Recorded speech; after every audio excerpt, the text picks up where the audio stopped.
Habíamos visto la parte introductoria del módulo y habíamos visto también todo lo que tiene que ver con la competencia administrativa de el Instituto Nacional de Reforma Agraria, sobre todo en lo que al proceso de saneamiento se refiere. Para ello, hoy vamos a concluir con ese tema y vamos a hacer un muy breve repaso de lo que vimos la anterior sesión, es decir, ayer, para poder concluir con el tema y avanzar a nuestro segundo tema. Bien, entonces ayer habíamos quedado en la etapa de campo, simplemente a manera de recapitular lo que vimos la sesión anterior. Podríamos decir de que el proceso de saneamiento es un procedimiento técnico jurídico transitorio destinado a regularizar y a perfeccionar el derecho de propiedad agraria, ¿no? Se ejecuta de oficio o a pedido de parte. Hemos estudiado ya por qué es técnico jurídico, por qué es transitorio, y además hemos dejado claramente establecida la competencia del INRA, que únicamente se circunscribe a las áreas que se encuentran fuera de los radios urbanos. Bien, hemos hablado de las normas jurídicas que regulan el proceso de saneamiento, entre las cuales, de un modo no limitativo, se ha mencionado la Constitución Política del Estado, el Decreto Ley 3464, la Ley 1715, es nuestra norma sustantiva por excelencia, la Ley 3545, la Ley de Reconducción Comunitaria y de Reforma Agraria, que modifica la primera, y la norma adjetiva, la que nos indica los procedimientos a seguir, está en el Decreto Supremo 29215. Ayer habíamos hablado de la supremacía de la Constitución Política del Estado frente a cualquier otra disposición normativa, poniendo como ejemplo claro de que muchas veces existe contradicción, por lo menos no hay concordancia con la Constitución respecto a otro tipo de normas. Habíamos puesto como ejemplo claro que en la Ley 1715 se establece en la clasificación de la propiedad al solar campesino. No obstante, en la Constitución Política del Estado, que es posterior, es del 2009, ya no se habla del solar campesino. Por lo tanto, si preguntaríamos cuál es la clasificación de la propiedad rural en Bolivia, tendríamos necesariamente que omitir al solar campesino porque ha quedado en una clasificación desactualizada, ¿no? La Constitución tiene aplicación preferente respecto a cualquier otro tipo de norma. Habíamos establecido las tres modalidades de saneamiento, cuyo procedimiento es el mismo. Tenemos las tres etapas: la etapa preparatoria, la etapa de campo y la etapa de resolución y titulación. En este cuadro vemos un resumen de las tres etapas. En la etapa preparatoria, estas tres actividades: el diagnóstico y determinativa de área, la planificación y la resolución de inicio de procedimiento. El diagnóstico era el primer ingreso a la comunidad o al polígono de trabajo, donde se va a determinar, se va a investigar qué tipo de comunidad es, si existe la presencia de pueblos indígenas, si existe alto grado de conflictividad y otros datos que son relevantes para poder determinar la modalidad de saneamiento que se va a emplear. Una vez que se hace el diagnóstico, se emite la resolución determinativa de área, que tiene por objetivo determinar la modalidad de saneamiento que se va a emplear, ¿no? Y que también tiene un plazo, pero es un plazo genérico que se le pone, 1 año, 2 años o 3 años, ¿no? Luego viene la planificación, que tiene más una connotación logística, de cuándo a cuándo se va a ingresar a ejecutar el relevamiento de información en campo, cuántas brigadas, etcétera, qué tipo de mensura se va a realizar. Y finalmente, en la etapa preparatoria, la resolución de inicio de procedimiento, habíamos dicho que tiene tres. Es una resolución dictada por el director o directora departamental del INRA y tiene por objeto eh, tres situaciones fundamentales, ¿no? La primera, dijimos, es la resolución que da publicidad al proceso de saneamiento.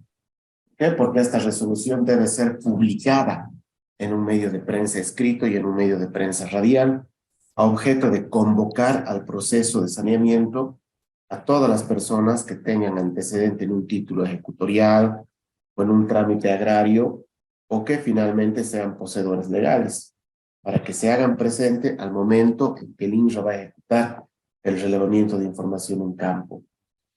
Por si acaso, para que puedan ustedes leer lo que dice el reglamento, quienes no están familiarizados con la temática, todo lo que refiere a la resolución de inicio del procedimiento está regulado en el artículo 294 y siguientes del Decreto Supremo 29.215, el reglamento de la Ley 1715.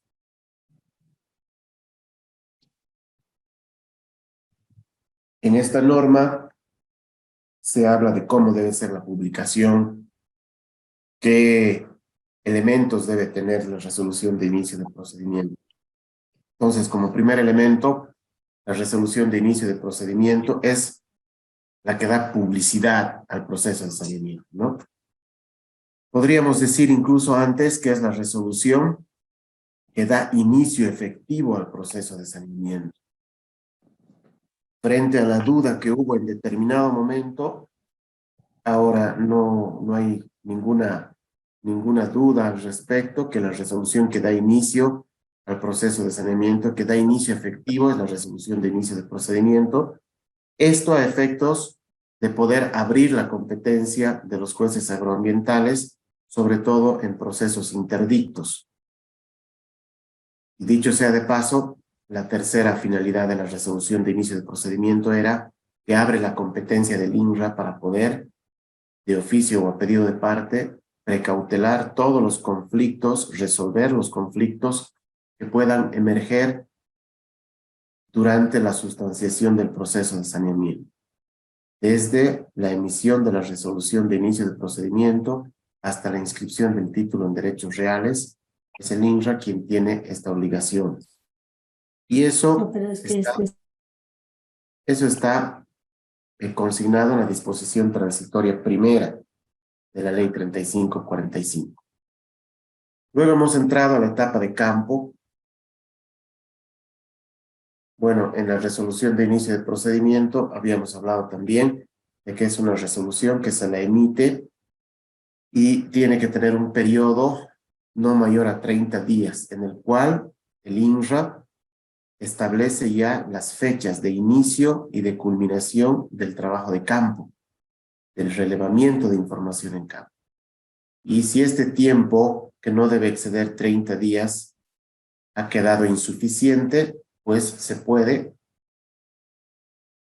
con un informe justificado, solicitar la ampliación del plazo establecido en la resolución de inicio del procedimiento, seguramente por otro periodo no mayor a 30 días. Bien, todas las ampliaciones deben igualmente ser publicadas en un medio de prensa escrito y radial, a fin de no dejar a nadie en indefensión y a fin de dar publicidad al proceso de saneamiento. Luego tenemos la etapa de campo, que es la segunda etapa, y que tiene 3 actividades, ¿no? Habíamos ya estudiado el relevamiento de información en campo, el informe en conclusiones, que es el que lo vamos a ver ahora a detalle, y el proyecto de resolución final de saneamiento.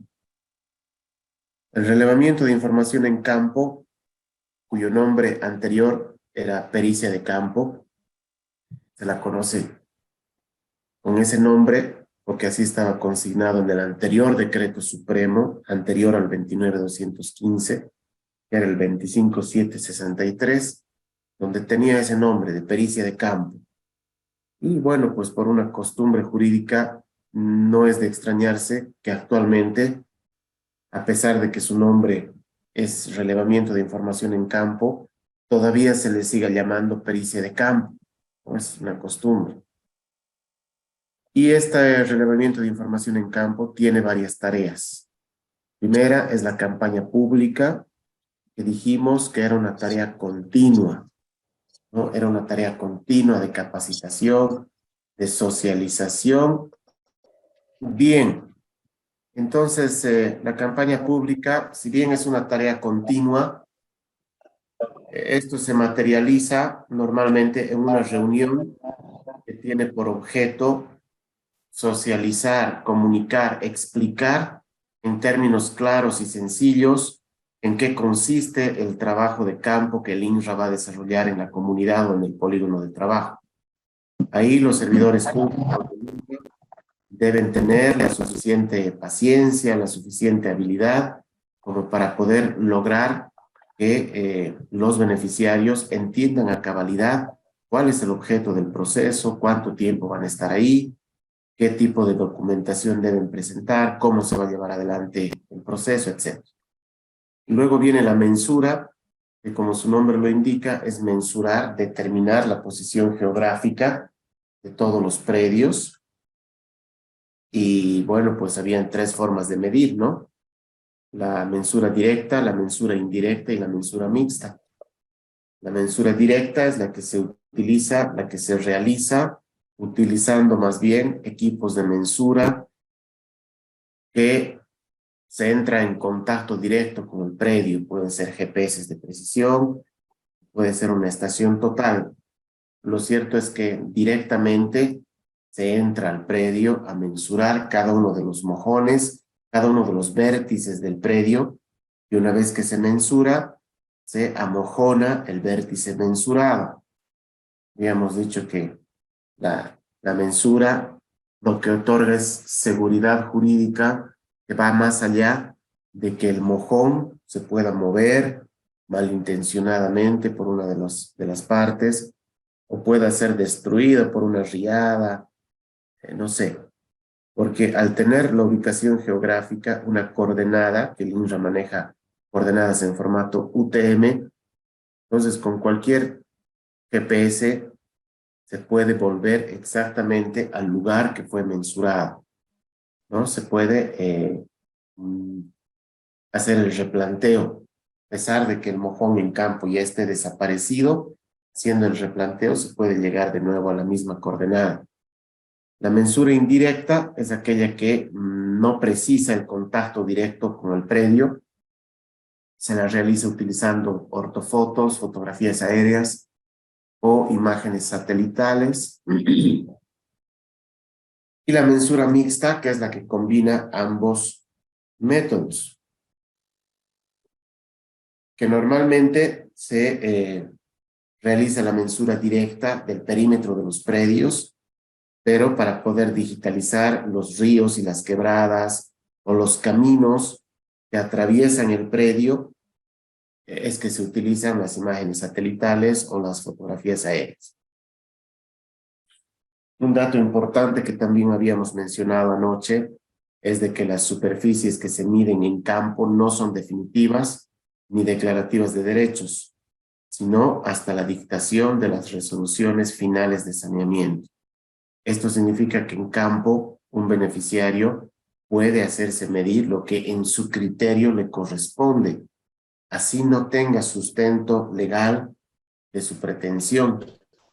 El servidor público del INRA en campo no puede coartar ese derecho que tiene la persona, porque al final la resolución de inicio de procedimiento ha hecho un llamamiento, ¿no? Se convoca a todas las personas que tengan un derecho propietario, posesión, etcétera, a que hagan mensurar sus predios. Entonces, en campo no se puede restringir ese derecho. Y por eso la norma es clara cuando dice que en campo una persona puede hacerse medir lo que a su juicio le corresponde, lo que no significa que el INRA después va a titular esa misma superficie medida en campo. Al contrario, esa superficie mensurada obtenida en campo va a pasar varios filtros, sobre todo una evaluación para ver si es que cumple o no cumple con la función social o función económico-social. En caso de que cumpla, pues se le reconocerá el derecho propietario de todo lo mensurado. Y en caso de que no cumpla, se le reconocerá el derecho propietario de la parte que sí cumple, lógicamente, y de la parte que no cumple, pues el INRA declarará tierra fiscal y esa tierra fiscal vuelve a manos del Estado. ¿no? No olvidemos que el Estado tiene el derecho originario de la tierra para ser redistribuida esa tierra a través de un proceso de dotación de tierras fiscales a título gratuito a comunidades campesinas o pueblo indígena originario. Entonces, las superficies obtenidas en campo producto de la mensura no otorgan todavía ningún tipo de derechos. Ya luego de la evaluación, cuando se dicte la resolución final de saneamiento, ahí sí el Estado boliviano, a través del INRA, con una resolución constitutiva de derechos, va a reconocer un derecho propietario del predio. Mientras tanto, no.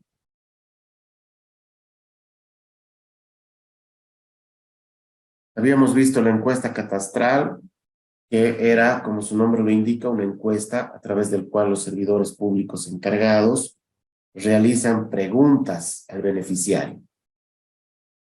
¿Por qué se le dice beneficiario? Porque a estas alturas del proceso todavía no se le puede llamar propietario del predio, ¿no? Se le va a llamar propietario cuando se tenga la certeza jurídica, cuando este señor haya obtenido un título ejecutorial como resultado de un proceso de saneamiento de tierra, emitido por el Instituto Nacional de Reforma Agraria. Mientras tanto, es un beneficiario del proceso de saneamiento y no se le puede llamar propietario, ¿verdad? Entonces, en la encuesta catastral se le pregunta al beneficiario qué se llama el predio, cuáles van a ser los beneficiarios, seguramente será él, su esposa, sus hijos. No olvidemos que ahora con la ley 3545 y otras normas existe mucha normativa que propugna la igualdad en la tenencia, en la adquisición del derecho propietario de la tierra entre mujeres y hombres. Es una obligación, no sé si ya lo dijimos, pero es una obligación de que cuando haya una copropiedad de varias personas en el título ejecutorial, debe consignarse en primer lugar el nombre de la mujer, después el nombre de los demás copropietarios. Dicho de otro modo, en la campaña pública, el INRA debe socializar, debe informar a los beneficiarios que existe igualdad en la tenencia y el acceso del derecho a la tierra, ¿no? Con mucha satisfacción se ve ahora las estadísticas y no sé si alguien me corrige o me ayuda con el dato, me parece que hay una tenencia de la tierra a nivel nacional, un porcentaje de 51 para varones y 49 para mujeres. Entonces está muy equilibrado y eso es un logro importantísimo en el acceso a la tenencia y al derecho propietario de la tierra por parte de las mujeres. En la encuesta catastral, entonces, se anotan los datos relativos al objeto del proceso, que es el predio, y al sujeto del proceso, que es el beneficiario. Pero como su nombre lo indica, encuestar es preguntar. Por lo tanto, se le pregunta cuál es la superficie declarada del predio. ¿Qué superficie piensa que tiene el beneficiario? Y ojo, esa es la primera superficie que resulta del saneamiento, es la superficie declarada. Lo que yo en campo compré, tengo un derecho propietario que es precario, tengo un documentito de compraventa y ahí dice que estoy comprando 1 hectárea. Pues yo pienso que tengo 1 hectárea. Cuando el INRA viene y me realiza una encuesta catastral y me pregunta cuánto mide mi propiedad, yo le diré 1 hectárea, porque eso es lo que compré en mi predio, en mi documento, ¿no? Después en la mensura vamos a ver si realmente es 1 hectárea o no, porque yo mismo voy a llevar al INRA y voy a hacer mensurar en los mojones que yo mismo eh, ocupo, en el espacio que yo mismo utilizo. Puede ser un poquito más o puede ser un poquito menos, pero nunca va a coincidir con la superficie declarada, porque al momento de comprar mi predio yo no fui y no realicé la mensura con un GPS de precisión. No debe sorprendernos que la superficie declarada sea una, la que yo tengo en documentos, y la superficie mensurada sea otra. Esto es normal. Luego de la encuesta catastral ya viene el rol protagónico del INRA a través de sus funcionarios para verificar efectivamente la función social o función económico-social. El INRA, como representante del Estado, no puede conformarse simplemente con haber encuestado al beneficiario y haberle preguntado qué es lo que tiene al interior del predio. Pero no olvidemos que el artículo 397 de la Constitución Política del Estado indica de que la principal forma para adquirir y para conservar el derecho de propiedad agraria es el trabajo. Por lo tanto, todo se resume en eso. Si existe trabajo en el predio, pues merece un reconocimiento, un perfeccionamiento de su derecho propietario a través de un título ejecutorial. Y si no existe trabajo en el predio, pues no ha cumplido con un requisito fundamental constitucional para que se le otorgue el derecho propietario.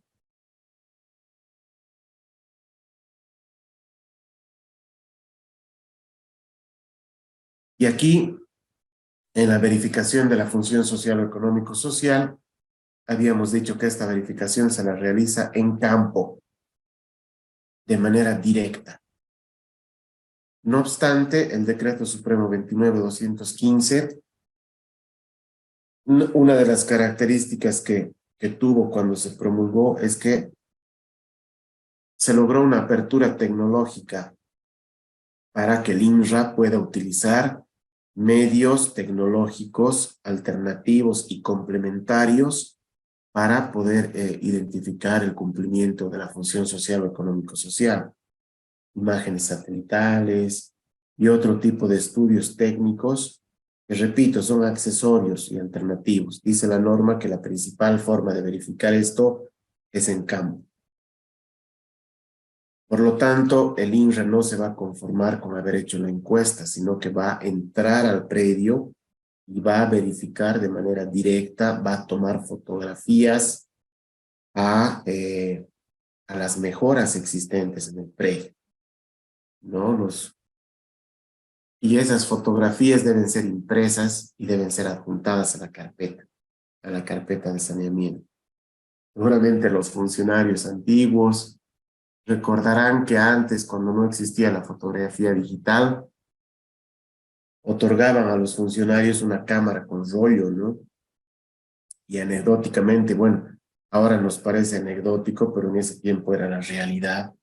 Uno tenía que sacar las fotos en campo.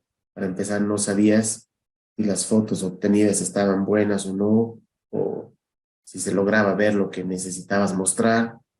Volvías de campo, tenías que solicitar que se revele tu rollo y a veces pues no se tenían las fotografías, ¿no? O salía mal una foto, qué sé yo. Recuerdo que como anécdota se podía poner en el formulario de mejoras, eh, entre paréntesis con lapicerita, fotografía velada, ¿no?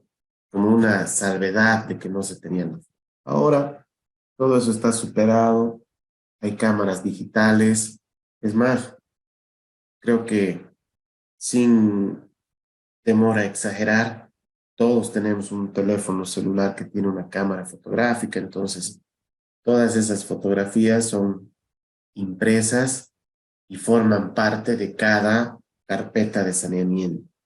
Les repito, una carpeta de saneamiento es el legajo de documentos que se arma respecto a cada predio mensurado en campo.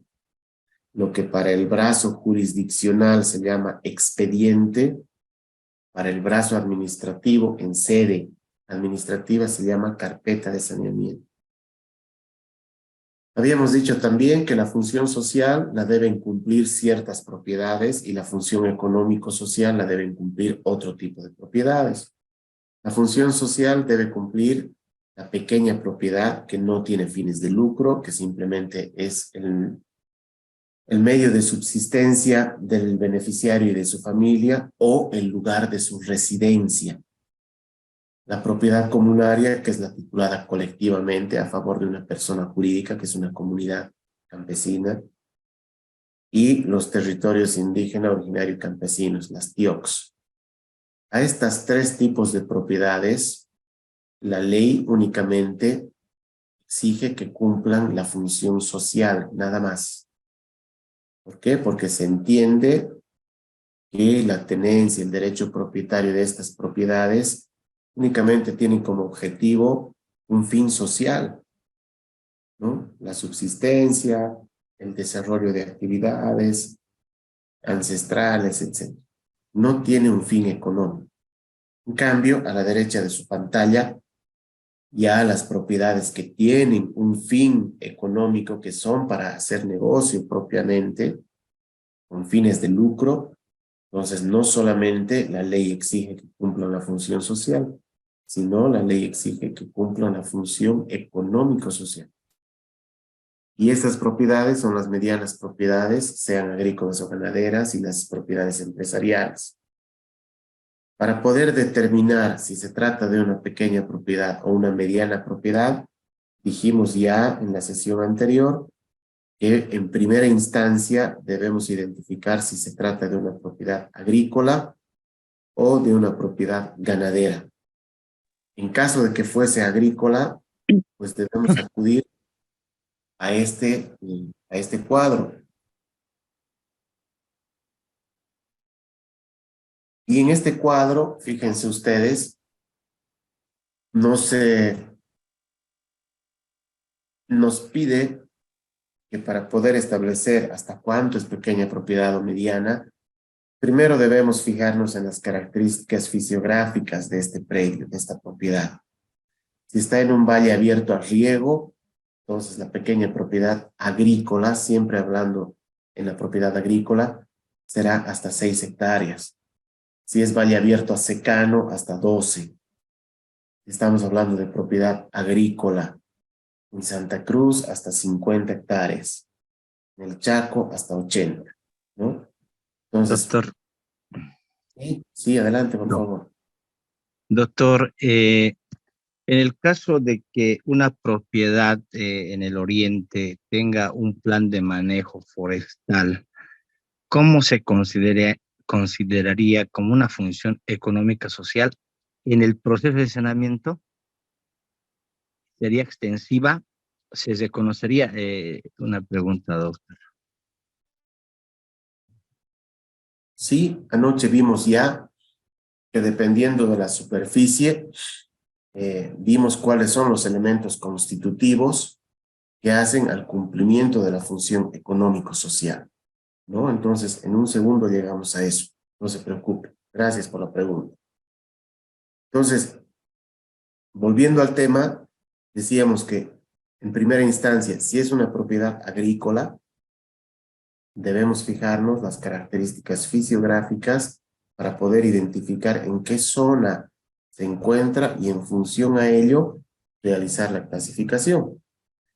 Pero si se trata de una propiedad ganadera, ahí la cosa es mucho más simple porque tenemos en todo el territorio nacional que la pequeña propiedad es hasta 500 hectáreas ganadera, la pequeña propiedad ganadera, la mediana propiedad hasta 2.500 y la propiedad empresarial hasta 5.000 hectáreas.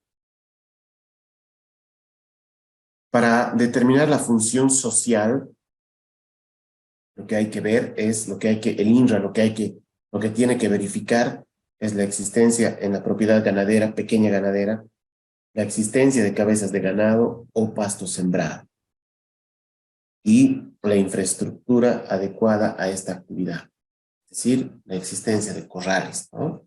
Básicamente. En la pequeña propiedad agrícola, para verificar la función social, el INRA debe constatar la existencia de residencia de la persona del beneficiario o existencia de actividad agrícola y las mejoras del predio o las áreas en descanso.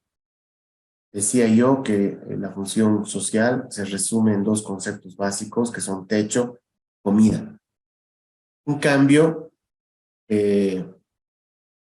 la función económico-social, la FES, ¿no?, que la debe cumplir la mediana y la empresa, el INRA debe verificar las áreas efectivamente aprovechadas, áreas en descanso, solo en predios agrícolas, áreas de proyección de crecimiento, servidumbres ecológico-legales, cuando estén bajo manejo y regularmente autorizadas. En actividades ganaderas, para verificar la FES, en medianas propiedades y en propiedades empresariales, se debe verificar el número de cabezas de ganado. Es decir, que se debe hacer el conteo de las cabezas de ganado. Y ese conteo debe tener un respaldo en un registro de marca, de manera que se pueda acreditar documentalmente el derecho propietario de las cabezas de ganado mayor, y también debe tener un sustento respaldatorio, como son los certificados de vacunación emitidos por el SENASA, ¿no? Entonces debe haber correspondencia entre el número de cabezas de ganado que un beneficiario hace contar con el INRA para verificar la función económico-social, sus registros de marca y sus certificados de vacuna. Y también en propiedades ganaderas se debe verificar las áreas con establecimiento de sistemas silvopastoriles, pastizales cultivados, área ocupada por la infraestructura, determinando la superficie y ubicación de cada una de estas áreas. O sea que el funcionario del INRA, cuando entra a un predio a verificar la FES, debe mensurar al interior del predio con un GPS navegador todas estas áreas.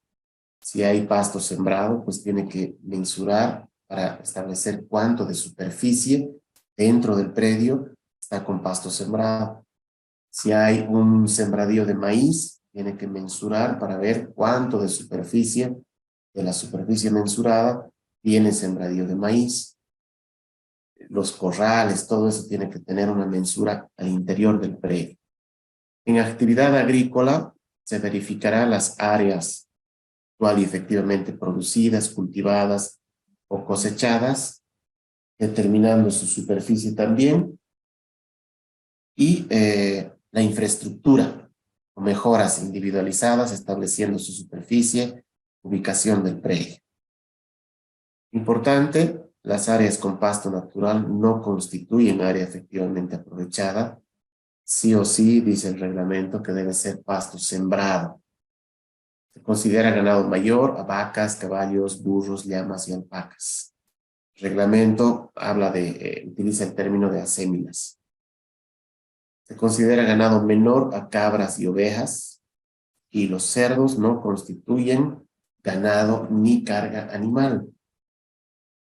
Más bien, la crianza de cerdos y aves de corral constituyen actividades complementarias a la agricultura. Por cada cabeza de ganado mayor se reconoce 5 hectáreas.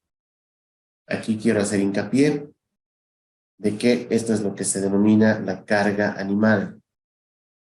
Habíamos dicho de que en campo se tiene una superficie mensurada. Esa superficie mensurada no otorga ningún tipo de derechos, porque hay que justificar el cumplimiento de la función económico-social de la superficie mensurada. ¿Y cómo vamos a justificar? Precisamente con el conteo de nuestro ganado. Es decir, si yo tengo una superficie mensurada de 800 hectáreas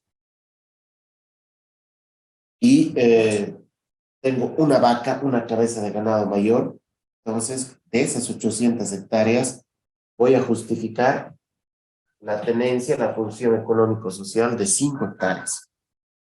Si yo tengo 2 cabezas de ganado mayor, pues justificaré 10 hectáreas. Y así sucesivamente a efectos de hacer el cálculo de la FES.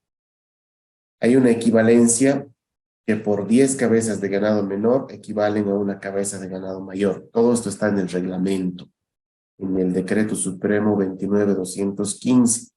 Únicamente yo extraje algunos puntos importantes con fines didácticos. ¿Qué significa? Que si con una vaca yo cumplo 5 hectáreas, entonces con 10 ovejas igualmente cumpliré la superficie de 5 hectáreas, ¿no? Por la equivalencia que acabamos de mencionar. Únicamente se contarán las cabezas de ganado de propiedad del beneficiario, lógicamente, para evitar el fraude en el cumplimiento de la función económico-social. Únicamente se debe tener la previsión de contar las cabezas de ganado del beneficiario y de nadie más, ¿no? Los animales de corral, como aves y cerdos, son considerados como parte de actividad complementaria a la agricultura.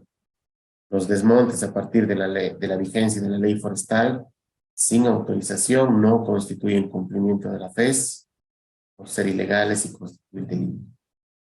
Las actividades de carácter delictivo tampoco constituyen reconocimiento de la FES.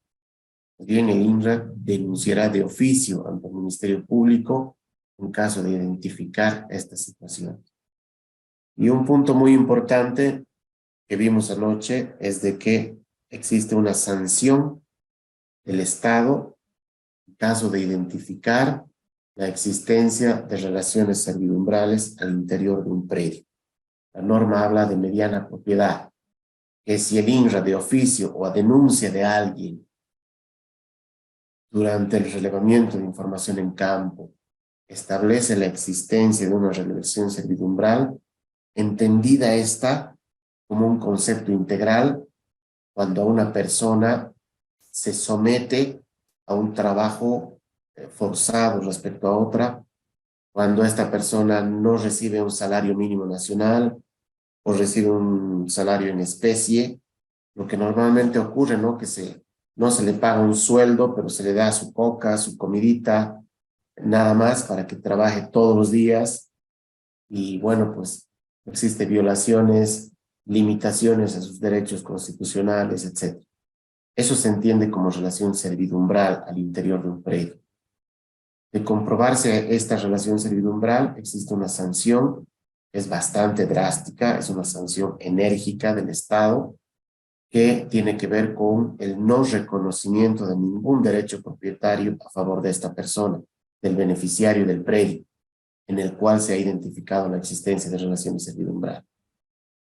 Dicho de otro modo, la reversión. El Estado va a traer para sí de nuevo el derecho propietario y no hay ningún reconocimiento para la persona en la cual se ha identificado relaciones servidumbrales.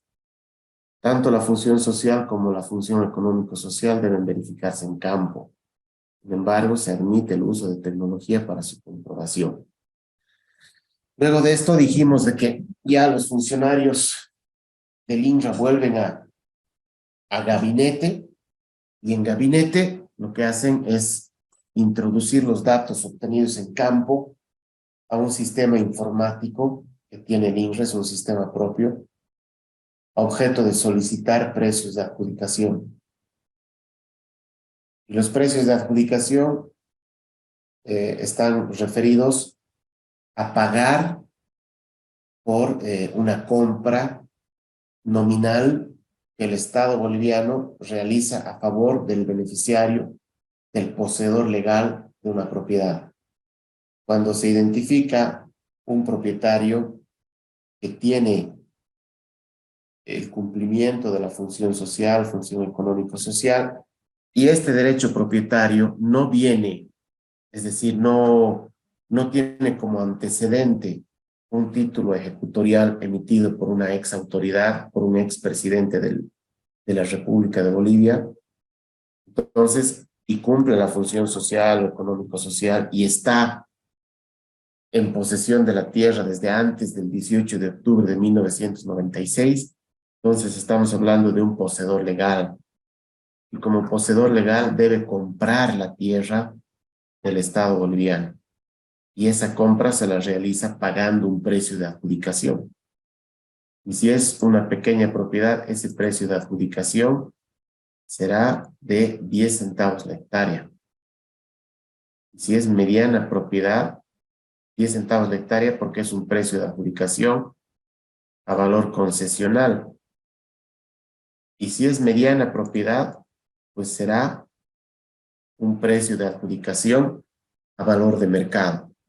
Y ya no lo fija el INRA, sino lo fija la ABT, Autoridad de Fiscalización y Control Social de Bosques y Tierras, en función a diferentes parámetros que ellos utilizan para fijar el precio de adjudicación a valor de mercado.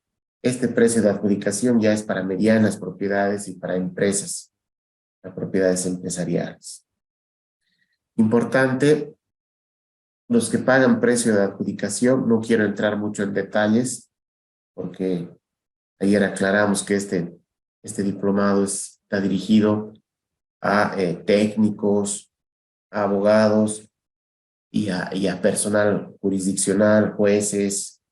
Entonces, no es bueno entrar en demasiado detalle pero a efectos de una aclaración necesaria, debo decir de que el precio de adjudicación únicamente lo pagan los poseedores legales. Los que no pagan precio de adjudicación son los beneficiarios actuales, demuestran el cumplimiento de la función social o económico-social, pero que ya han sido titulados por el Estado boliviano en el marco del anterior Consejo Nacional de Reforma Agraria. Me explico.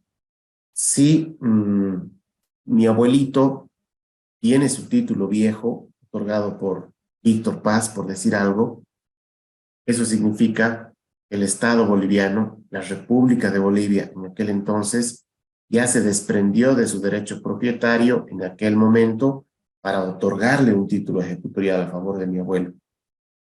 Entonces, ahora mi abuelo se presenta al proceso de saneamiento y está en proceso de saneamiento. Él tiene una calificación jurídica que está en lo más alto de los beneficiarios porque él es un titular inicial.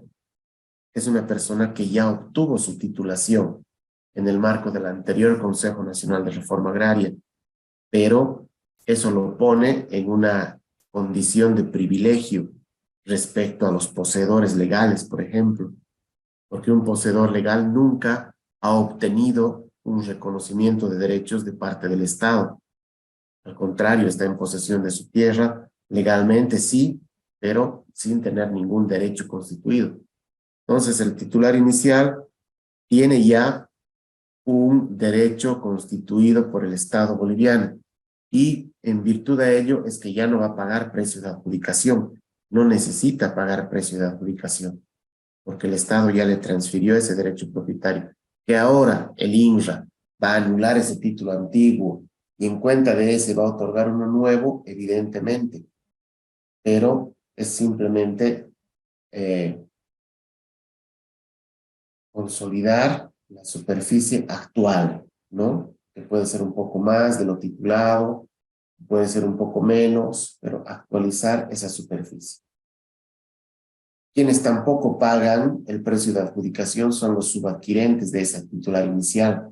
En el caso que mi abuelo, para seguir con el ejemplo que planteaba, me vende el predio o yo heredo el predio de mi abuelo y demuestro esa tradición al INRA, les digo cuando van a sanear mi predio en la encuesta catastral, señores del INRA, el derecho propietario que yo tengo viene de este título ejecutorial emitido a favor de mi abuelito. Luego él, antes de fallecer, perdón, me hace una compraventa. Aquí está, me vende su propiedad. Entonces existe una tradición, existe esa cadena desde el título ejecutorial hasta el beneficiario final.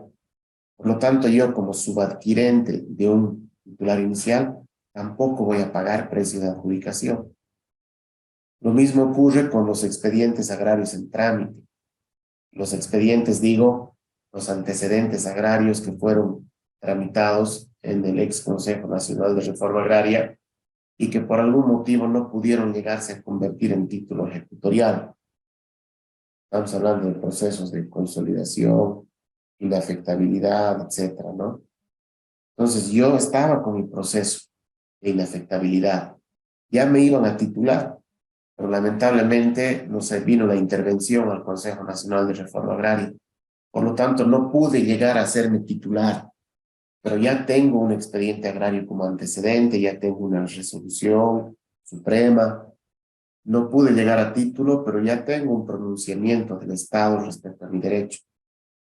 Ellos tampoco pagan precio de adjudicación y los subadquirentes de este beneficiario de proceso en trámite tampoco. ¿Se entiende, verdad? Los titulares iniciales que acrediten y ya tuvieron un título antiguo no necesitan pagar precio de adjudicación. Los que derecho propietario derive de este título tampoco. Los titulares de un proceso agrario en trámite tampoco, ni sus subadquirentes. En consecuencia, los únicos que pagan el precio de adjudicación son los poseedores legales, los que su derecho propietario no deviene de ningún título antiguo, ni de ningún expediente agrario en trámite. Simplemente por ahí que han comprado su propiedad, pero han comprado de una persona que tampoco fue titulada. Entonces, la ley los califica como poseedores legales. Y estos poseedores legales deben pagar precio de adjudicación. Les repito, si es pequeña propiedad, precio de adjudicación a valor concesional de 0,10 centavos la hectárea. Es nominal, ¿no? Es nominal. Y si es mediana propiedad, un precio de adjudicación a valor de mercado que deberá ser fijado por la ABT. Bien, eso fue lo que ayer avanzamos.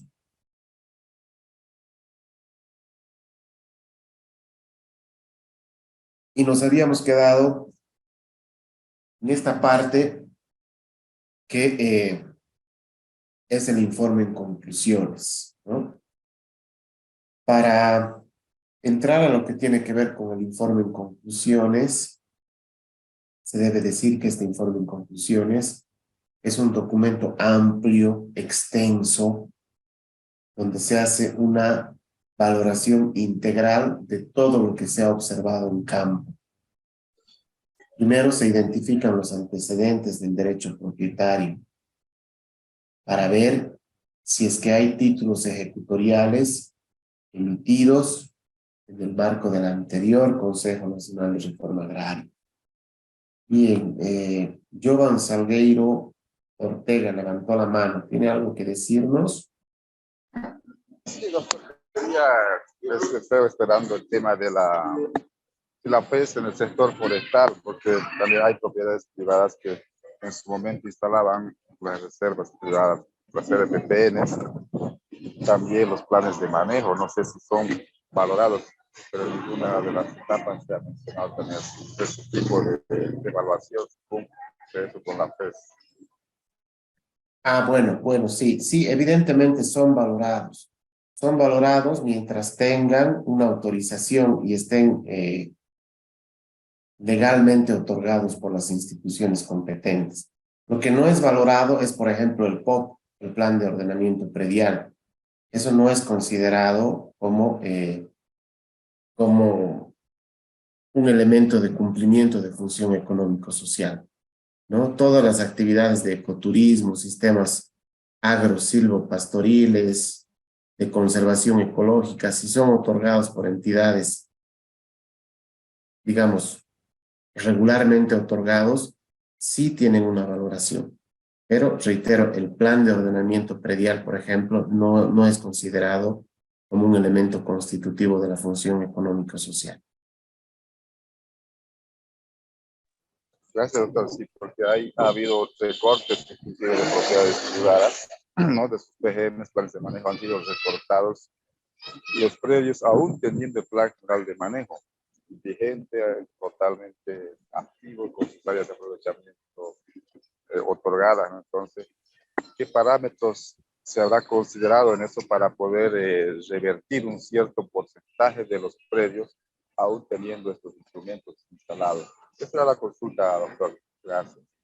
Muchas gracias. Lo que pasa es que un plan de manejo per se, es decir, por sí mismo, tampoco acredita el cumplimiento de la función económico-social, ¿no? Yo puedo tener un plan de manejo aprobado, qué sé yo, pero en realidad, como dijimos anteriormente, lo que se ve en campo es lo que se anota. Sí, evidentemente puede ser un elemento constitutivo para el cumplimiento de la FES en cuanto al respaldo de las actividades existentes en el predio. Pero si es que solo tengo el plan de manejo y nada más, entonces no constituiría un cumplimiento de función económico-social.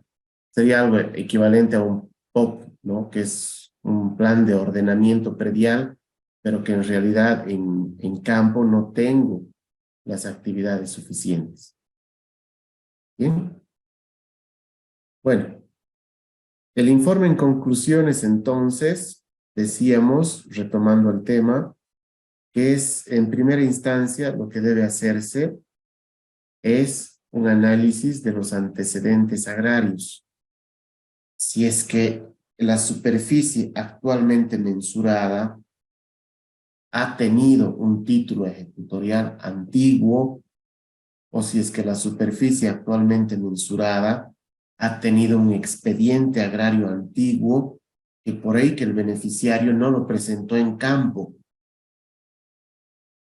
Sin embargo, a efectos de que el INRA se pronuncie respecto de todos los antecedentes agrarios emitidos anteriormente, el INRA hace lo que se llama un relevamiento de información en gabinete.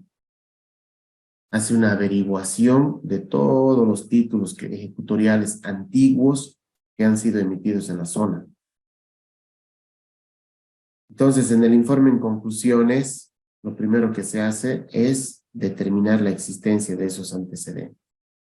Segundo, considerar la documentación aportada en el proceso. Cédulas de identidad, documentos de compraventa, hijuelas, declaratorias de herederos. Hay que hacer un pronunciamiento respecto de esa documentación.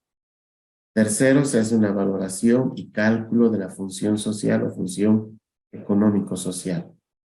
Ahí ya en el informe en conclusiones, que es un informe que lo elabora un abogado y un técnico.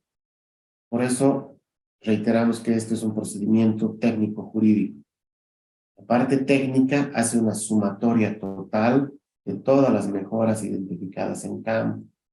Hace una sumatoria total de todas las cabezas de ganado contadas en el campo. Y finalmente hace una valoración si ha existido o si existe cumplimiento de la función económico-social o función social. Se establecen todos los datos de ubicación, superficie, límites del predio, sobreposición con áreas clasificadas como reservas forestales, áreas protegidas, etc. Se tiene que hacer ese detalle. En el informe en conclusiones también se hace una homologación de las conciliaciones en caso de haber habido conflicto en campo. Si es que ha habido alguna conciliación que se ha propiciado en campo, se debe hacer una homologación en el informe en conclusiones. También se establece el precio de adjudicación concesional y el cálculo de la tasa de saneamiento.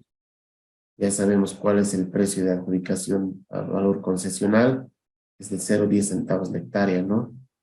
Para las pequeñas propiedades. Y el cálculo de la tasa de saneamiento, que es un arancel, la tasa de saneamiento es un arancel, que deben cancelarlo las medianas empresas. La consideración de medidas precautorias, también en el informe en conclusiones, se debe considerar si es necesario dictar medidas precautorias o en su caso si es necesario levantar las medidas precautorias, ¿no?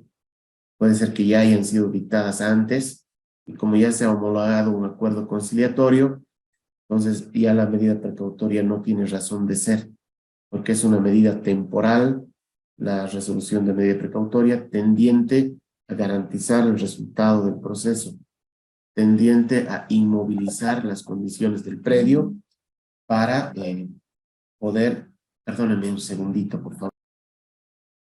Perdón, les pido mil disculpas, era una llamada sumamente importante. Bueno, a ver, no sé quién está con el puntero. No importa. Entonces, decíamos que puede ser que en campo se hayan dictado medidas precautorias, pero en el informe en conclusiones, al haberse homologado un acuerdo conciliatorio, estas medidas ya no tienen razón de ser. Por lo tanto, se puede suspender una medida precautoria, dejar sin efecto. Otros aspectos relevantes para el procedimiento y una recomendación expresa del curso a seguir. O sea que el informe en conclusiones tiene como recomendación en la parte conclusiva cuál va a ser el paso a seguir. Habiéndose identificado el cumplimiento de la función social o económico-social del predio, se recomienda dictar o emitir una resolución final de saneamiento de adjudicación de toda la superficie mensurada, ¿no? Es decir, está en base a la evaluación que se ha hecho, el informe en conclusiones va a recomendar qué acción a seguir. Luego tenemos el informe de cierre. El informe de cierre es, si bien no está como una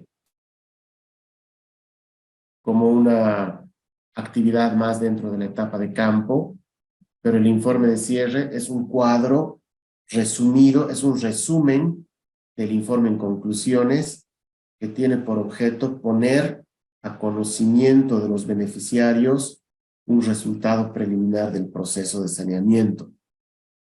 O sea, probablemente si al beneficiario se le notificaría con el informe en conclusiones, el informe en conclusiones, al ser un informe bastante amplio, como lo acabamos de ver, tiene normalmente unas 10 páginas. Entonces no sería muy didáctico para una persona que probablemente no tiene un grado de instrucción suficiente como para poder entender un informe en conclusiones, que muchas veces hay profesionales en otras ramas. A ver, le demos un informe en conclusiones a una persona que no ha estudiado ni el derecho, ni la topografía, ni nada. A un médico, por ejemplo, seguramente le va a costar entender al informe en conclusiones. Mucho más a las personas que son beneficiarias del proceso de saneamiento, que no hayan tenido una oportunidad de instrucción como para poder entenderlo a cabalidad. Por eso la ley prevé que se les notifique con un informe de cierre. Y este informe de cierre es una síntesis del informe en conclusiones.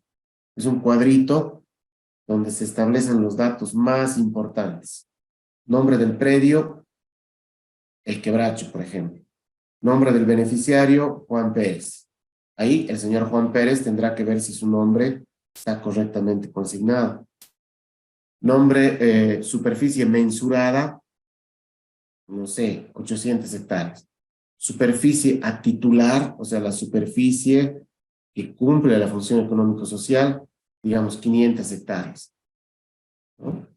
El precio de adjudicación, ahí está lo que tiene que pagar. Ese es un resumen del informe en conclusiones, para que el señor beneficiario tome conocimiento de cómo está yendo su proceso de saneamiento antes de que éste llegue a su finalización, a objeto de que pueda hacer llegar sus observaciones, ¿no? Me han notificado con informe de cierre, en campo yo presenté mi cédula de identidad y la cédula de identidad de mi esposa, pero resulta que ahora me han notificado con el informe de cierre y solo estoy figurando yo. Me es entendido, señores del INRA, con una cartita, solicito que se corrija este error, que igual tiene que figurar mi esposa. O mi nombre está mal consignado, o finalmente, pues hacer un reclamo. Y yo me hice medir 800 hectáreas, quiero que me expliquen por qué es lo que ha pasado, quiero que me den fotocopias de mi proceso de saneamiento para que lo vea mi abogado, cómo es que solamente me van a reconocer 500 hectáreas. O sea, para que el beneficiario esté a derecho y pueda presentar su reclamo, presentar sus observaciones al INRA antes de que el INRA concluya con el procedimiento. Luego de notificar con el informe de cierre,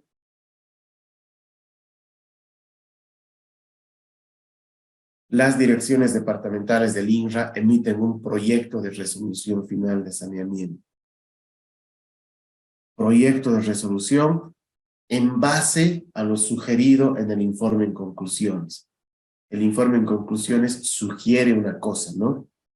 Que se emita una resolución final de saneamiento de adjudicación del 100% de la propiedad. Ah, perfecto.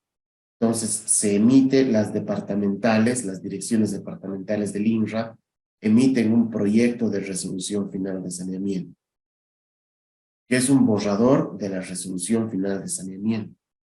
¿Y por qué los directores departamentales simplemente emiten un proyecto de resolución final de saneamiento y no una resolución final de saneamiento oficial? ¿Por qué? Porque un director departamental del INRA no tiene una jerarquía suficiente como para poder anular títulos ejecutoriales que fueron dictados en el marco del ex Consejo Nacional de Reforma Agraria por presidentes de lo que era la República de Bolivia. O sea, un director departamental del INRA no podría, con una resolución final, disponer la anulación de un título ejecutorial, por ejemplo. Un título ejecutorial tiene que ser anulado por una autoridad de rango jerárquico igual. O sea que por eso las resoluciones finales de saneamiento, una vez que se materializan, deben ser firmadas por un presidente, por nuestro presidente de nuestro Estado plurinacional, que con esa autoridad tiene el mismo rango jerárquico de los anteriores presidentes que emitieron los títulos antiguos para poder anularlos. Bien, muchos dicen el principio de inmediación, que deberían los directores departamentales dictar resoluciones finales. No es posible en virtud a la consideración que les acabo de mencionar. Por eso es que las departamentales mandan un proyecto de resolución. Con la carpeta de saneamiento se imprime un proyecto que no tiene firmas, por supuesto, y las direcciones departamentales realizan un control de calidad minucioso de todo lo acontecido en el proceso de saneamiento. Deben revisar que se hayan cumplido los plazos, que se hayan publicado debidamente las resoluciones, que los formularios estén llenados correctamente, que todo haya sido llevado conforme a norma. Si todo esto está conforme a norma, entonces la carpeta ya pasa a la siguiente etapa, que es la etapa de resolución y titulación, y se remite toda la carpeta de saneamiento con su proyecto de resolución, con su resolución en borrador, podríamos decir, a la Dirección Nacional del INRA, para que en la Dirección Nacional ya vamos a ver cómo ese proyecto de resolución se convierta en resolución final de saneamiento.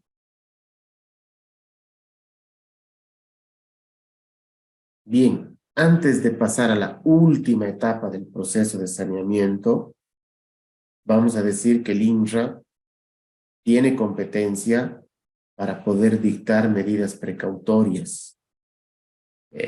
La medida precautoria, ya lo dije, son medidas tendientes a garantizar el resultado material del proceso de saneamiento, a inmovilizar el predio hasta que el INRA define el derecho propietario. Es como poner en una congeladora el predio para que nadie modifique las condiciones fácticas del mismo, para que nadie pueda meter tractor, voltear la producción, sembrar y el día de mañana intentar justificar posesión, intentar justificar que tiene trabajos en el predio, ¿no? Entonces se pone la congeladora, se inmoviliza ese predio hasta que el INRA define el derecho propietario. Estas medidas precautorias están establecidas en el artículo 10 del Decreto Supremo 29.215, que es el reglamento de la Ley 1715, y son las que se detallan a continuación. No sé si las detallé aquí. Ya. Entonces, tienen que ser de carácter temporal. Una medida precautoria no debe ser eterna, simplemente mientras dure el proceso de saneamiento o mientras haya una conciliación. Estas son las medidas precautorias que se pueden disponer de manera conjunta o una u otra, ¿no?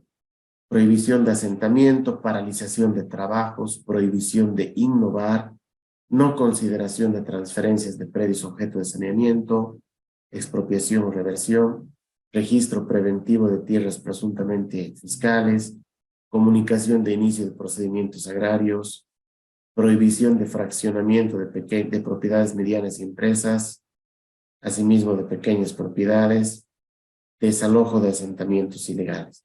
Entonces, esas son las medidas precautorias que están contempladas en el artículo 10 del Decreto Supremo 29.215, que el INRA, ya dijimos, como se le abre la competencia con la resolución de inicio del procedimiento, de oficio o a pedido de parte, tiene que dictar estas medidas precautorias en caso de ser necesario.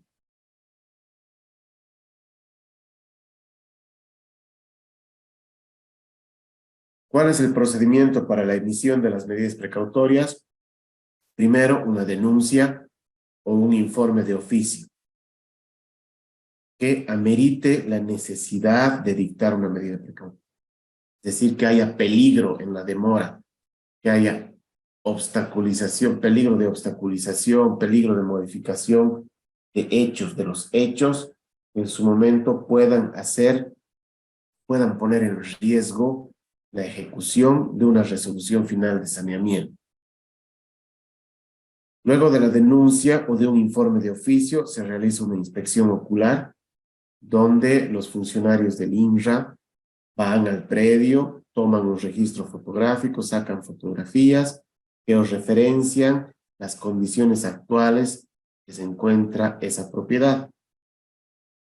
Emiten un informe de inspección ocular, donde se establece con las fotografías, señor director o directora departamental del INRA, habiéndonos constituido en el predio X, se identificó la existencia de un sembradío de maíz que fue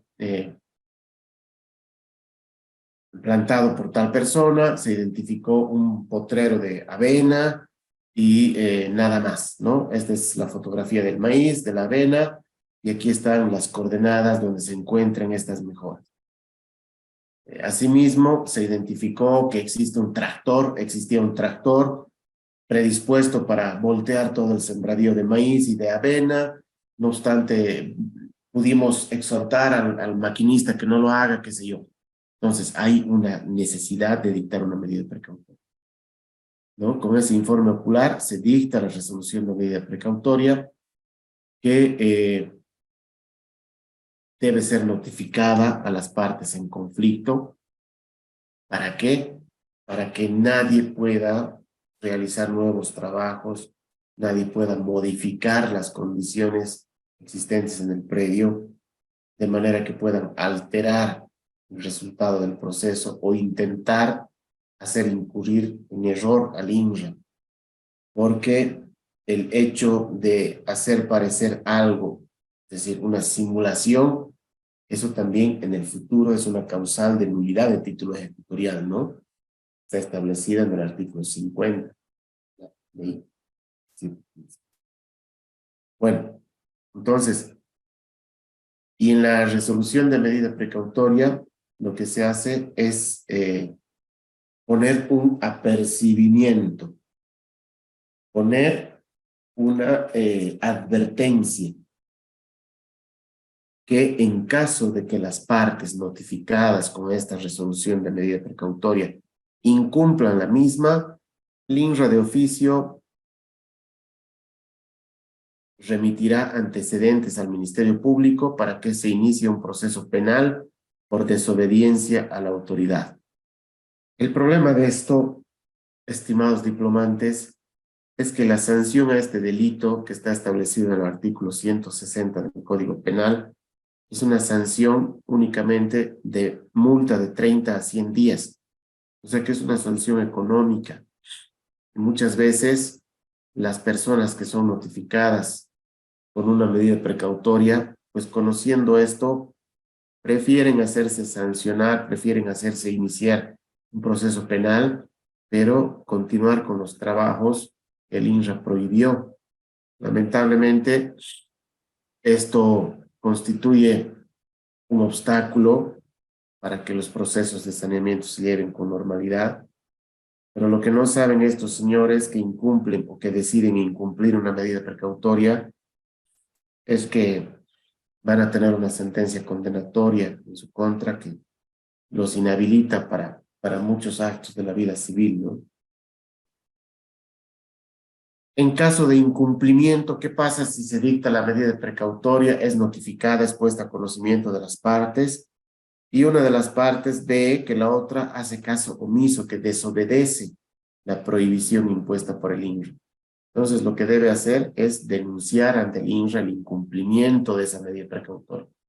O también puede ser que de oficio el INRA se percate, tome conocimiento que alguien está incumpliendo la medida emitida por el ente administrativo. Entonces, lo que se hace a denuncia o de oficio es una inspección ocular. Nuevamente se señala audiencia de inspección ocular, se va al predio, el INRA toma fotografías para ver si realmente ha habido modificaciones a las condiciones en las que se tenía el predio antes de dictarse la medida precautoria. Se compara el informe que ha dado lugar a la emisión de la medida precautoria, pues no había nada, solamente había un potrero de maíz, un potrero de avena y nada más, con el informe de inspección ocular, producto de la denuncia de incumplimiento. Cuando va el INRA, evidentemente ha visto que el potrero de maíz está totalmente destrozado, que el potrero de avena ya no existe, que le han prendido fuego y que existe ahí ladrillos, material de construcción para realizar alguna obra civil. Entonces hay diferencia diametral, ¿no? En lo que es las condiciones del predio antes de la dictación de la medida precautoria y el informe de inspección producto de la denuncia de incumplimiento. Entonces, en ese caso, el informe de inspección pues tendrá que sugerir que se remita antecedentes al Ministerio Público. Se determina el incumplimiento de la medida precautoria, por lo tanto, remítase antecedentes al Ministerio Público, objeto de que se le inicie un proceso penal a este señor con nombre y apellido, porque ha hecho caso omiso, ha desobedecido una medida precautoria. Ese paréntesis quiero cerrarlo ahora, que es importante indicar que en la etapa de campo el INRA tiene la oportunidad, tiene la obligatoriedad también, en caso de ser necesario, de precautelar la paz social siempre con la emisión de medidas precautorias. Después de la etapa de campo, viene la última etapa del proceso de saneamiento, que es la etapa de resolución y titulación. Y tiene tres actividades. Primero, la firma de resoluciones y plazo de impugnación. Esto ya se lo hace en la Dirección Nacional del INRA. Las departamentales, repito, han mandado ya para este entonces las carpetas de saneamiento a la Dirección Nacional del INRA. Y en la Dirección Nacional, ese proyecto de resolución que fue remitido por las departamentales se convierte en resolución final de saneamiento con las firmas autorizadas. Esa resolución final de saneamiento debe ser puesta a conocimiento de las partes. Entonces la mandan de nuevo a las departamentales para que se vaya y se notifique en el predio a los beneficiarios del proceso de saneamiento. En caso de que el beneficiario esté conforme con su resolución final de saneamiento, pues tendrá que esperar a que se titule su predio, pero en caso de que no esté conforme, que tenga un reclamo fundado, que tenga, que piense que el INRA ha hecho un mal trabajo, que se le ha vulnerado sus derechos, etcétera, tiene la oportunidad de impugnar esa resolución final de saneamiento ante el Tribunal Agroambiental con sede en la ciudad de Sucre a través de un proceso contencioso administrativo para que el máximo tribunal de la jurisdicción agroambiental en Bolivia tiene sede jurisdiccional, revise minuciosamente el trabajo realizado en sede administrativa, haga un control jurisdiccional para ver si es que la sede administrativa, como es el INRA, ha cumplido los procedimientos, si no ha dejado en indefensión a nadie, si no se han vulnerado derechos constitucionales, etc. Esta impugnación a la resolución final de saneamiento se la hace en el plazo de 30 días a partir de la notificación con la resolución final de saneamiento. Y esto se lo debe realizar, se lo debe presentar en Sucre directamente ante el Tribunal Agroambiental. Entonces el Tribunal Agroambiental va a requerir la carpeta de saneamiento al INRA para poder revisar si los argumentos de la persona que está reclamando son ciertos y evidentes, podrá anular obrados, podrá anular la resolución final de saneamiento. Pero si no son evidentes, entonces tendrá que validar, mantener subsistente esa resolución final de saneamiento. Si es que ha habido impugnación y se mantiene subsistente la resolución final de saneamiento, o si es que no ha habido impugnación y transcurren los 30 días, o si es que ha habido una renuncia expresa del beneficiario que dice mi resolución está bien, no tengo nada que reclamar, pero tampoco quiero esperar los 30 días que transcurran para recién mi predio avance de fase. Entonces, renuncio expresamente a cualquier impugnación y solicito que mi predio pase directamente a titulación. Si ha habido una de esas cuestiones, ya la carpeta pasa a titulación. En titulación se hace un nuevo control de calidad. No se olviden que el presidente es el que firma los títulos, el presidente del Estado plurinacional es el que firma el resultado final del saneamiento. Y por lo tanto, el INRA, sabiendo eso, tiene varios filtros, varios controles de calidad para asegurar que lo que se le haga firmar al presidente sea un producto, un procedimiento administrativo conforme a norma. En titulación se emiten los títulos ejecutoriales, se los imprime y ya estarían para firma de los títulos ejecutoriales. Cuando se firman los títulos ejecutoriales, estos títulos son enviados a las direcciones departamentales del INRA a objeto de que puedan ser registrados en las oficinas de derechos reales. O sea que el INRA, antes de entregar un título ejecutorial, todavía tiene la obligación legal de registrarlo en derechos reales. De manera que cuando se entrega un título ejecutorial al beneficiario como resultado final de todo el proceso de saneamiento, anexo al título se le entrega un plano predial de la propiedad y un folio real que acredita que ese título ejecutorial está inscrito en la oficina de derechos reales correspondiente. Por lo tanto, ese derecho propietario, al estar inscrito, es un derecho público, erga omnes, oponible ante terceras personas. ¿Bien? El título ejecutorial es un documento público a través del cual el Estado reconoce el derecho propietario de los titulares. Los títulos ejecutoriales serán otorgados y firmados por el presidente del Estado Plurinacional de Bolivia y refrendados por el director nacional del INE. Se entregará adjunto al título ejecutorial un plano predial y un certificado catastral también cuando corresponda. Ahora las unidades de catastro emiten certificados catastrales. Es un certificado que acredita su registro catastral. El catastro rural es lo que ocurre, el registro de todas las mutaciones, de los cambios de propietario, de las propiedades tituladas. Entonces, el INRA va a tener ese registro catastral de por vida. Si bien el saneamiento es transitorio, el catastro es para siempre. Que todo lo que ocurra después de titulado un predio por el INRA tiene que ser de conocimiento del INRA a través de la unidad de catastro. Por eso es que cuando hay una compraventa de una propiedad rural, antes de inscribir en derechos reales esa transferencia de derecho propietario, es obligatorio derechos reales, pone como requisito fundamental dar a conocer al INRA esa transferencia, para que la unidad de catastro actualice la información del predio, saque de la titularidad a la persona que está vendiendo, Mándale.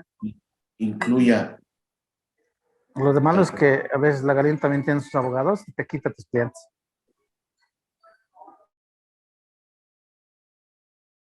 Incluya al comprador y emite un certificado catastral y un registro de transferencia.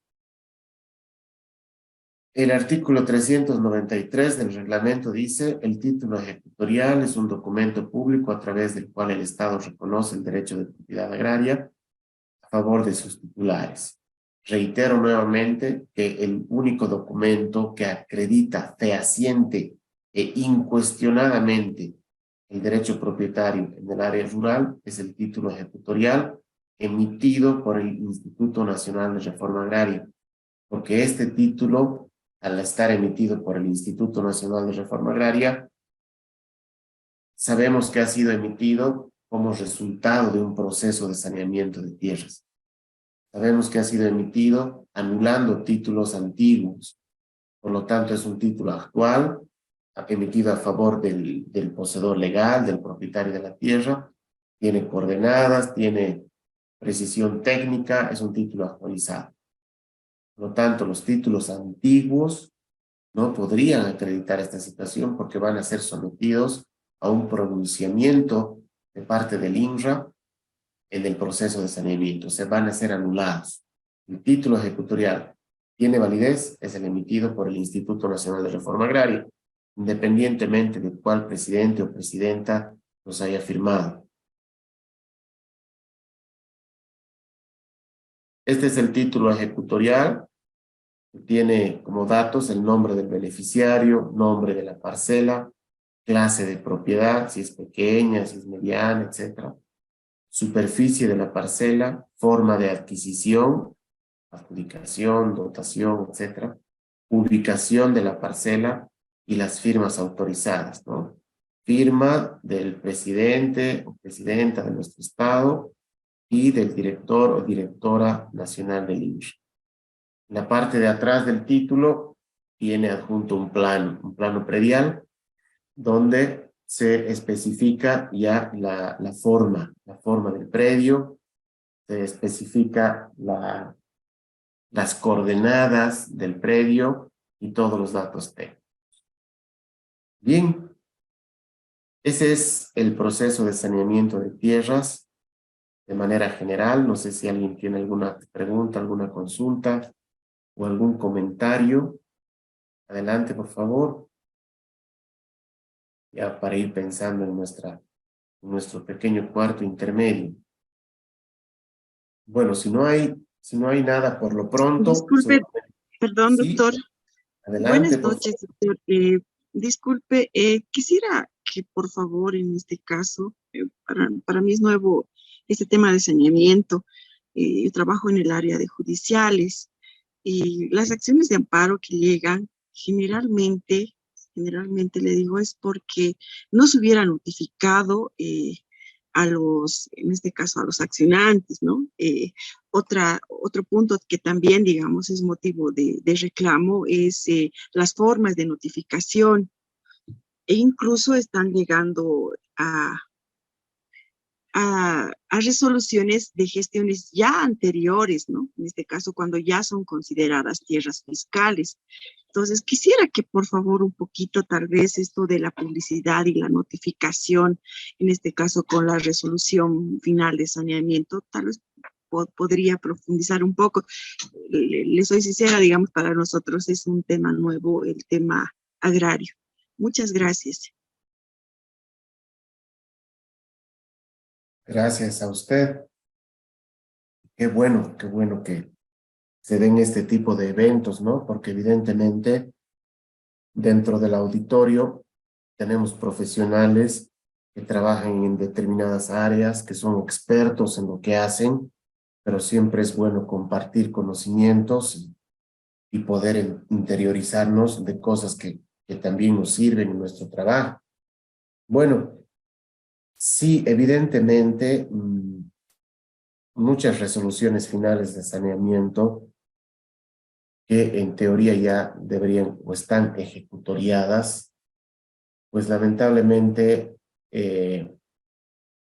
los beneficiarios que consideran agraviados sus derechos, lo que hacen es interponer acciones de amparo constitucional. No nos olvidemos que la acción de amparo constitucional es una acción tendiente al reconocimiento del Estado a través del órgano jurisdiccional respecto a la vulneración de derechos constitucionales.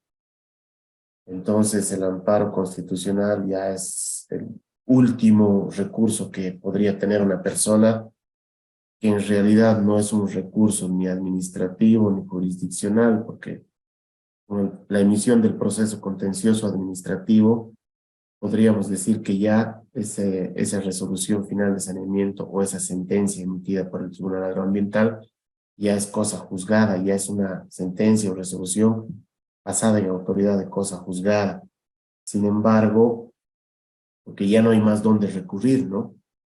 Sin embargo, existe un plazo para interponer una acción de amparo constitucional, que son 6 meses. Y bueno, pues en alguna oportunidad sí también conozco que vía amparo constitucional se logran modificar o dejar sin efectos resoluciones que se consideraban, que se creían ya ejecutoriadas. Por eso es que muchas autoridades, antes de ejecutar alguna resolución, si es que es un tema bastante delicado y tiene una connotación social importante, deciden esperar el término de 6 meses para ver si es que alguno plantea un amparo constitucional. Y bueno, pues el amparo constitucional, como dije, tiene el objetivo de restituir, de desagraviar vulneraciones a los derechos constitucionales establecidos en nuestra norma constitucional. Por ejemplo, el derecho al debido proceso, ¿no? Concebido como un derecho constitucional que tienen todos los ciudadanos a que se conozca de antemano cómo es el procedimiento. El derecho a que no se nos deje en indefensión, lo que usted decía, justamente, ¿no? A una notificación practicada fuera de lo que establece la norma, ¿no? El artículo 70 el artículo 70 del Decreto Supremo 29.215 establece el régimen de notificaciones, pero ojo que este artículo 70 ha sido modificado por el Decreto Supremo 4494 del 21 de abril del año 2021. Entonces es un dato no menor, ¿no? Que todas las notificaciones deben ser llevadas a cabo en virtud de esta norma. Y si hay alguna notificación que no cumpla con esta situación, lamentablemente, pues puede ser objeto de amparo constitucional, aludiendo vulneración al debido proceso o aduciendo que se ha dejado en indefensión a alguien, que no se le dio la oportunidad de poder impugnar, una cosa de esas, ¿no? Pero en definitiva, la publicidad del proceso de saneamiento estaría primero con la publicación de la resolución de inicio de procedimiento, segundo, con la participación del beneficiario activamente en el proceso, porque eso también, bajo el principio de convalidación, hay amplia línea jurisprudencial del Tribunal Agroambiental que dice que si una persona ha participado del proceso de saneamiento y no ha reclamado en su momento, pues resulta un despropósito jurídico que después quiera impugnar o quiera demandar una nulidad de título, ¿no? Que ha convalidado los actos con su presencia. Luego la notificación con el informe de cierre es importante, que curse la notificación, la firma del beneficiario en el informe de cierre, para que no alegue posteriormente indefensión. Y finalmente la notificación con la resolución final de saneamiento, ¿no? Bien. Doctor, nada, lo que Adelante. pasa en estos casos es que están actuando algunos de mala fe, haciendo aparecer documentos de compra y venta de hace años atrás, pero ya el saneamiento entró ahí. Se supone que con el saneamiento se anula todo lo que esté dentro y se da los nuevos títulos. Lo que pasa es que hay tribunales de amparo o juzgados de amparo que le dan curso, dicen, se le tiene que notificar por el derecho de comunicación, de todas esas cosas, y van a amparo, pero es para que le notifiquen con la resolución final y él puede impugnar dentro de los 30 días, ¿no? Tiene usted razón, Daniel. Así es, ¿no? Muchas veces se dice, bueno, pues yo puedo decir, yo compré el predio antes de que se emita la resolución final y me han dejado en indefensión porque no me han notificado con la resolución final, no me han dado la oportunidad de hacer valer mi derecho en el Tribunal Agroambiental, qué sé yo. Entonces sí, evidentemente, ¿no? Y lo que ocurre también es que no nos olvidemos que el derecho agrario, el derecho agroambiental, tiene como uno de sus principios rectores la especialidad, el principio de especialidad, que hace de que las autoridades y quienes están en el manejo del tema deben ser especialistas en la materia. Y además el principio de integralidad, ¿no? Tomar en cuenta todas las connotaciones de la propiedad a objeto de dictar resoluciones. El derecho agrario, el derecho agroambiental tiene autonomía jurisdiccional, autonomía didáctica, etc. Es un derecho especial, autónomo, independiente. No corresponde a otras jurisdicciones modificar sus fallos. Hay una jurisdicción agroambiental especializada en la materia.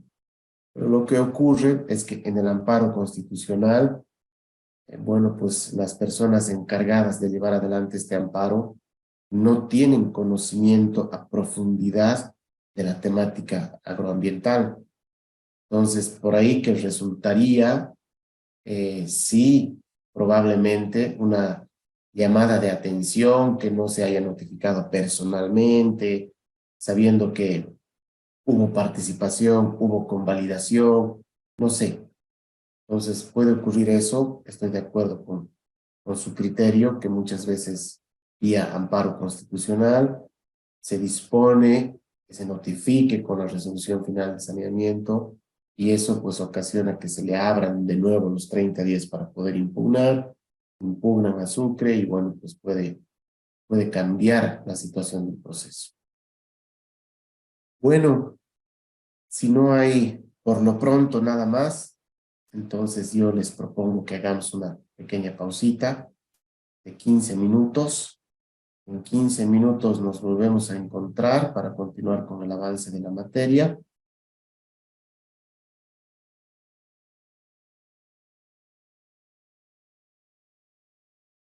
Bien, han transcurrido nuestros 15 minutitos de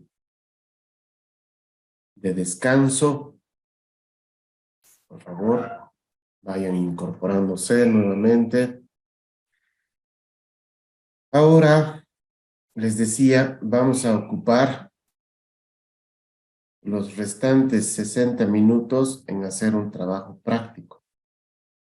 Ese trabajo práctico va a consistir en lo siguiente.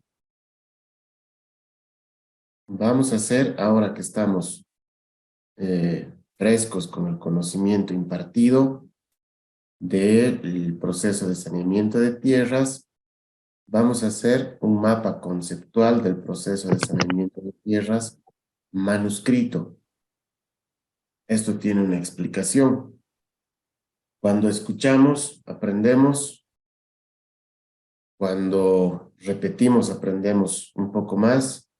Pero cuando hacemos, aprendemos mucho más. Entonces, les voy a pedir, por favor, que hagamos nuestro práctico, el cual ya está en la plataforma. Ahora yo voy a compartir con ustedes nuestra plataforma, que es esta. Ya, en la parte de arriba está la consigna de nuestro práctico. Dice, utilizando los conocimientos adquiridos, elabore un mapa conceptual manuscrito del proceso de saneamiento de tierras. Una vez elaborado, debe ser cargado en la plataforma en formato JPG o de preferencia PDF. Como guía para su elaboración, puede ver el contenido del siguiente video. Entonces, ¿qué es lo que quiero que puedan elaborar, por favor? En una hojita de papel bond o en una hojita de su cuaderno, elaboren un mapa conceptual de lo que es el proceso de saneamiento de tierras, a mano. Este no es un diplomado de arquitectura, ni de mucho menos, así que no importa si es que no les sale bonito, en absoluto, lo importante es que hagamos el ejercicio mental de poder estructurar esos conocimientos adquiridos, ordenados jerárquicamente. Una vez que tengamos nuestro mapa conceptual, le sacamos una fotito y lo subimos a la plataforma. O mucho mejor, si con nuestro celular también lo escaneamos, ¿no? formato PDF. Ahora hay varias aplicaciones que nos permiten tomar una foto y esa foto pues ya es un escáner. Un escáner. Yo utilizo la aplicación Clear Scanner. Es la que más me gusta porque no te pone abajo una marca de agua ni nada. ¿Ya? Entonces, por favor, les acompaño a ver un video que nos va a refrescar cómo se elabora un mapa conceptual. Bien, entonces veamos el videíto, por favor, atentos.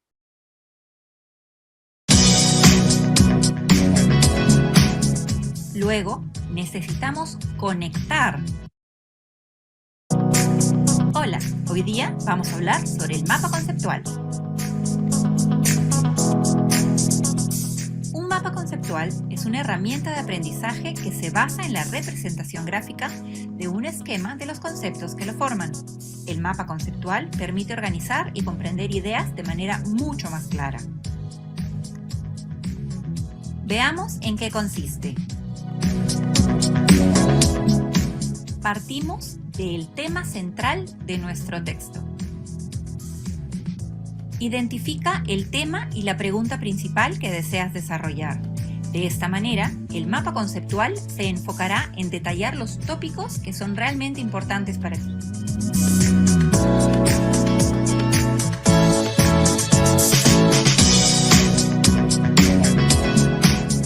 Luego, necesitamos conectar nuestro tema central con otras partes.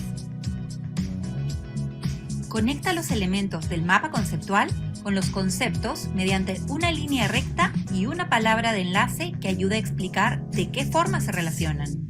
Estas palabras suelen ser verbos y es necesario que sean muy específicas para entender claramente su correspondencia con el texto. Ahora pasamos a identificar cuáles son los subtemas. Identifica varios conceptos sobre el tema que consideres más relevantes y necesarios para poder explicar la idea central. Resúmelos con palabras claves que te sean útiles para entender el texto.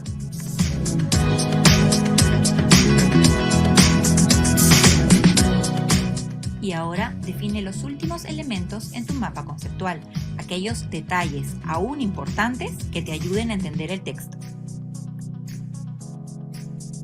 Plantea en primer lugar los conceptos más importantes en la parte superior de la hoja, hasta colocar los conceptos menos importantes en la parte inferior de la misma. Estás haciendo una jerarquización de los temas.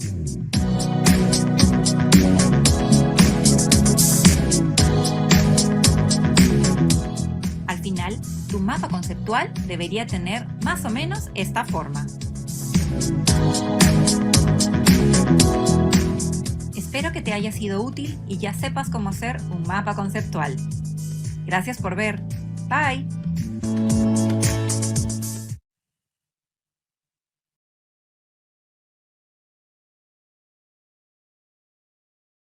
Bien, entonces ese es el videíto tutorial de cómo hacer un mapa conceptual. A ver, no sé si alguien tiene alguna pregunta del trabajo práctico.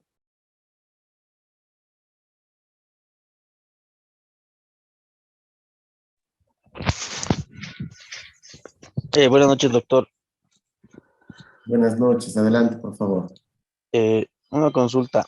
El mapa conceptual es netamente del proceso de saneamiento, o sea, del inicio a la conclusión, ¿verdad? Correcto, correcto, estimado. Desde el inicio hasta la conclusión, ¿no? ¿Qué es lo que haría yo? Están viendo mi pantallita, ¿no? Sí, está bien. Ya. Entonces yo hay, digamos, el saneamiento de tierras.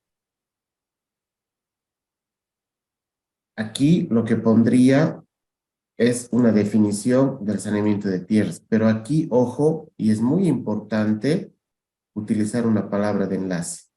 Sería, es un procedimiento técnico, jurídico, etcétera, ¿no ven? Luego ya si quieren aquí las modalidades. pero siempre Perfecto, doctor. utilizando palabras de enlace, por favor, porque esas palabras de enlace nos van a permitir relacionar los conceptos. Si no habrían palabras de enlace y solamente sería así una jerarquización, entonces eso ya no es un mapa conceptual, es un esquema. Lo que necesito es que hayan palabras de enlace que relacionen las jerarquizaciones. Perfecto, doctor. Muchas gracias, doctor. A usted muy amable. ¿Alguna pregunta más?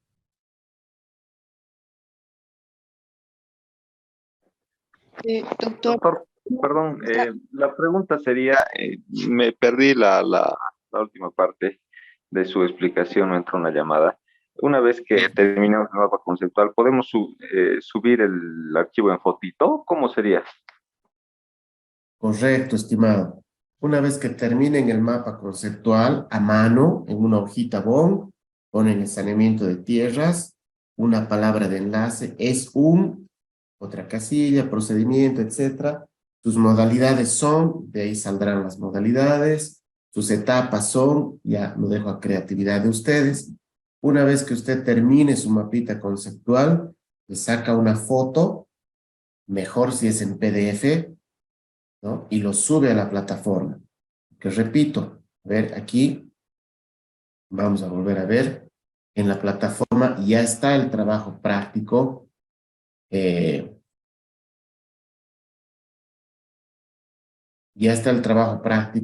disponible para que puedan subir su trabajo práctico.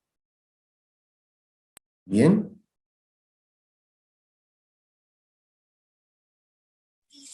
Doctor, buenas noches. ¿Existe un plazo determinado hasta cuándo? Sí. Gracias. Bueno, existe un plazo, ¿ya? Esta es la plataforma. Esta es nuestra área personal. Aquí está el grupo 2 y aquí está el trabajo práctico, ¿ya? En la parte de arriba de la plataforma. Utilizando los conocimientos adquiridos, elabore un mapa conceptual manuscrito del proceso de saneamiento de tierras. Una vez elaborado, debe ser cargado en la plataforma en formato JPG, que es la fotografía, o de preferencia PDF. Como guía para su elaboración, puede ver el contenido del siguiente video. Ya lo hemos visto, ¿no? Entonces, al momento de enviar el práctico, ahí hay un cuadro que no me sale a mí porque estoy con el rol de profesor. Usted lo que hace es arrastrar su archivito ahí y sube su mapa conceptual a la plataforma. El plazo para la presentación de esto, entendiendo que muchos de ustedes trabajan y demás, lo he puesto excepcionalmente hasta el último día, hasta el último momento del día jueves. Pero ¿qué es lo que quiero? Yo lo que quiero es que lo hagamos ahora, porque estamos frescos, porque además yo voy a disponer 1 hora de esta clase para que hagamos el mapa conceptual. Entonces, si alguien en este momento está manejando, no está en su casa, está simplemente escuchando, no tiene la posibilidad, no se preocupe, no se preocupe. Pero la dinámica que yo quiero para esto es que como acabamos de hacer un repaso desde el principio hasta lo que avanzamos ayer del saneamiento de tierras y hemos concluido con el saneamiento de tierras, antes de que transcurra más tiempo, estamos frescos en el tema, hagamos nuestro mapa conceptual. Transcurrida 1 hora, yo voy a estar aquí. Si alguien tiene alguna pregunta, no tiene más que habilitar su micrófono y decírmela, no hay ningún problema. Transcurrida 1 hora, vamos a volver a la sesión nuevamente, ¿ya? Si alguien ya está en condiciones de subir su trabajo, pues perfecto, ya se libra del primer trabajo práctico. No se olviden que vamos a tener 2 trabajos, este es uno de ellos. El otro lo vamos a hacer mañana en clase, ¿ya? Mañana o pasado mañana. Pero por ahí que no les alcanza el tiempo de subirlo o quieren perfeccionarlo un poco más, perfecto, hay tiempo hasta el jueves. Pero ojo, no quiero que hagan el trabajo en computadora, quiero que lo hagan manuscrito, por favor. ¿Sí? La dinámica es, inmediatamente concluido el tema, hacemos nuestro mapa conceptual en los siguientes 60 minutos.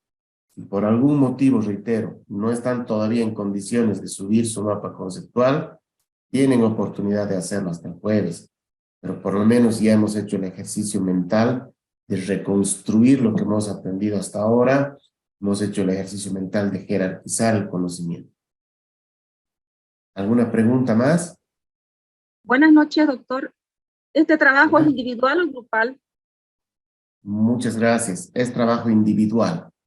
Este es un trabajo individual. Muchas gracias. Por eso es que, no, por favor, por eso está en la plataforma, para que cada uno ahorita haga en la comodidad de su casa, de su oficina, su mapa conceptual. Pueden subirlo, súbanlo ahora.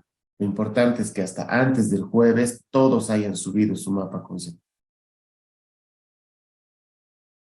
Bien, dicho esto entonces, nos ponemos a trabajar, por favor. Yo voy a volver a la sesión a las 10:25. Estoy aquí, voy a estar aquí a su completa disposición.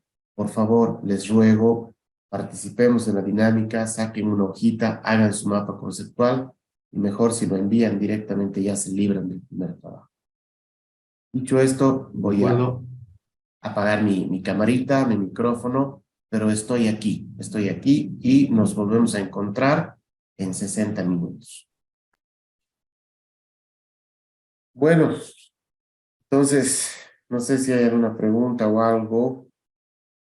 En todo caso, mañana vamos a comenzar la sesión hablando del saneamiento interno y luego ya entramos de lleno a lo que es la parte jurisdiccional, ¿no? Y finalmente la competencia de otras instituciones administrativas que tienen relación con la transformación de conflictos. Bueno, si no hay nada más, les agradezco muchísimo su asistencia. Que pasen, que tengan un reparador descanso y nos encontramos mañana a las 7:10 de la noche. Muchas gracias por su asistencia. Buenas noches.